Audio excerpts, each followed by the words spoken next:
guest today is Mike Robbins, a former baseball star with Stanford University and the Kansas City Royals.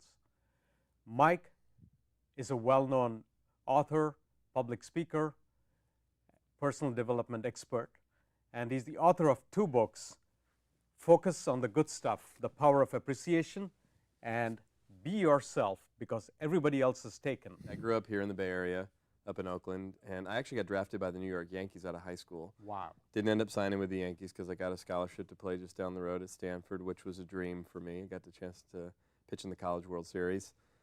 Got drafted by the Kansas City Royals, signed a pro contract at 21. All I ever wanted to do since I was a little kid was, pitch in the major leagues. Unfortunately, my 3rd season in the minors with Kansas City, I went out to pitch one night, threw one pitch, tore ligaments in my elbow, blew my arm out. And I came back to the Bay Area, got a job in the .com world. It was the late 90s, and that's sort of what everybody was doing. Interesting. Rode the .com wave for a couple years. .com bubble burst. I lost my job.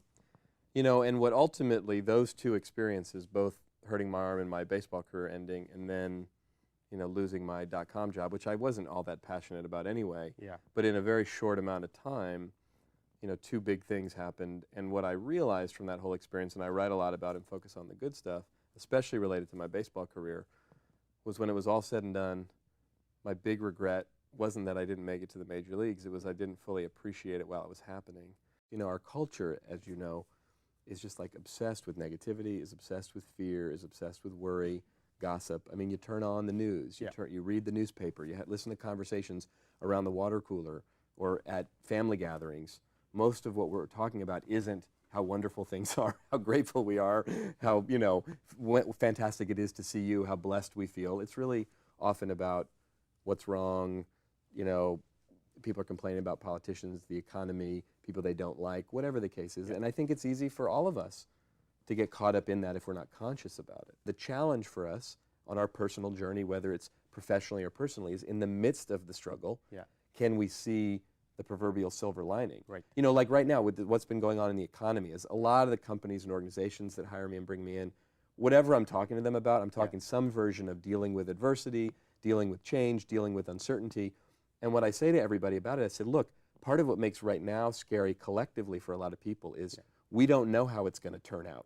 Do you know what I mean? We fast forward 5 years, 10 years, we can look back and in hindsight go, oh, well, the downturn and that, in 2008, 2009, 2010, it all made sense. But right now there's people sort of hanging on for dear life, not sure, am I going to lose my job? What's going to happen? But I think the people that are the most relaxed and peaceful in this time are the ones that are embracing the uncertainty and choosing to find the good stuff in the midst of the challenge. There's too much evidence that we can all look at, either anecdotally or even specifically, that says that success and fulfillment isn't about A plus B equals C. There's some other magical element in it that no one can quite describe. In sports, we call it being in the zone. An athlete gets in the zone and can't miss a shot. In basketball, it's like, what the hell is that? Well, it's some phenomenon that happens. And I believe, again, without making it too corny, it's actually a belief and a positive thinking mentality that's genuine, that carries, one person over the next in a situation with equal talent because someone believes it's going to happen. What would you tell the average person on how they can practice the power of appreciation in their life? What should they do Monday morning? Well, the first thing that it's important for everybody to do, and why I spend the whole first third of the book talking about what makes it difficult for us to focus on the good stuff, is to take some inventory and tell the truth about the negativity in our own lives. Like, where do we get stuck? Where do we get stopped? Is it gossip? Is it worrying? Is it complaining? Is it being judgmental or comparing ourselves to other people? All very normal, natural things that we do. Notice the negativity. That's the first step. And see where you can start to disengage from it at least a little bit. Start to be aware of it. Because negativity in our culture, Gopi, is kind of like when the air conditioner's on in a room and you think it's quiet, you don't even hear it until it goes off and you go, man, that was loud. The second step is to start to consciously practice being grateful. So asking other people what they're grateful for and thinking about it. Oprah Winfrey's been talking for years about writing in a gratitude journal. Whatever it is, you don't want it to be corny and feel funny for yourself necessarily. But creating an attitude of gratitude. Yeah, but it's also creating a simple practice. There's also something, and maybe people saw the movie The Secret or have heard about that.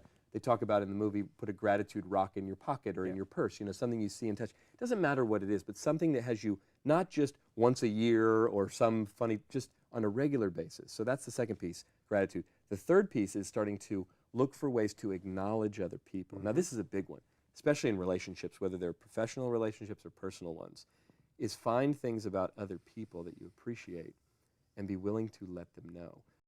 We got to do a much better job at appreciating ourselves.